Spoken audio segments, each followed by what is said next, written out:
Hi guys! Welcome back to my vlog at Teresa Balyesta Vlogs. For today's video ay meron tayong i-highlights. So definitely yung hair niya ay may mga patong-patong na rin na kulay. May level 5, level 6. So ito naman yung itsura niya sa frontal side, yung before niya guys. So kinuhaan natin ng video para ma-compare natin yung before at after. So, ayan, nag-start na tayo ng teasing sa kanyang highlighting cup. So, gumamit tayo ng hair hook dyan para mahugot natin yung mga hair. So, actually, lahat ng butas ay kinuhaan natin, guys. So, this is the techniques na isang traditional techniques na matagal na rin to na ginagawa natin, guys. Ever since mga ilang years na nakaraan, ito talaga yung pinakaunang ginagamit pag nag-highlights. Yes, at naging usong-uso siya way back 2009. So, ito yung ginagamit ng mga, mga sinaunang mga hairdresser. So, itong techniques na to. So, hanggang ngayon, hindi pa rin naman siya nawawala. Andyan pa rin naman. So, iba kasi yung dimension niya, guys, kapag ito yung gagamitin. Nagkakaroon siya ng macro light. Micro pala, kasi yung macro ay malalaki. Depende naman kasi sa huhugot mo na buhok. Kung gusto niyo malalaki, so mag-macro lights kayo. Pero kung gusto niyo naman na maliliit, mag-micro lights kayo.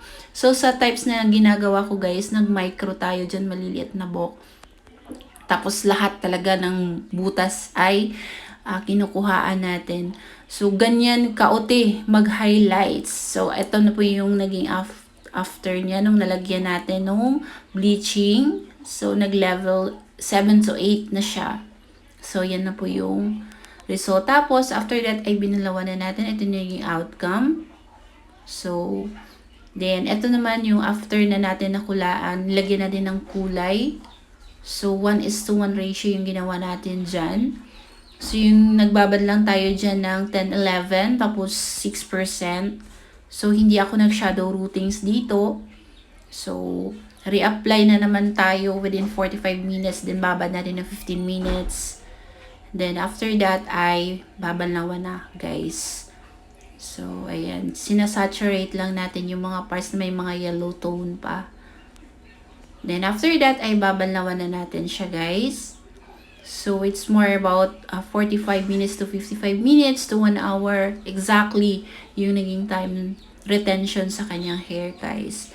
Then, ayan, after that ay binalawan na nga natin. So, ito na yung naging kulay niya. Nung basa, guys, So, aantayin natin yan pagka tuyo.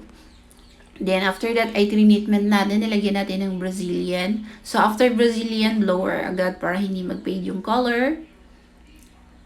So, ayan, papatuyin lang natin siya ng 100% dry.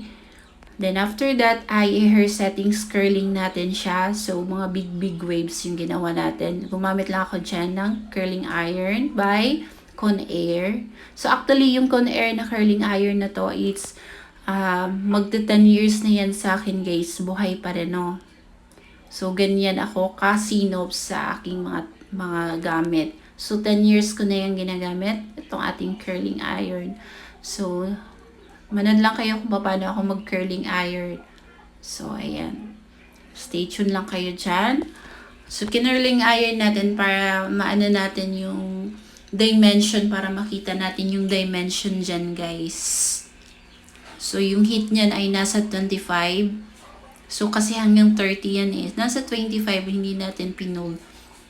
Then, ito naman yung sa kanyang frontal side na natatapos na natin curling iron. So, hopefully na gusto niyo yung dimensional lang kulay niya, guys. Ito na po yung naging outcome ng kanyang kulay. So, magpapariban sana siya kasi kaso hindi ko siya niriban dahil nga hindi pwede na iriban yung buhok niya. Then, after that, ito na yung sa frontal side niya, guys.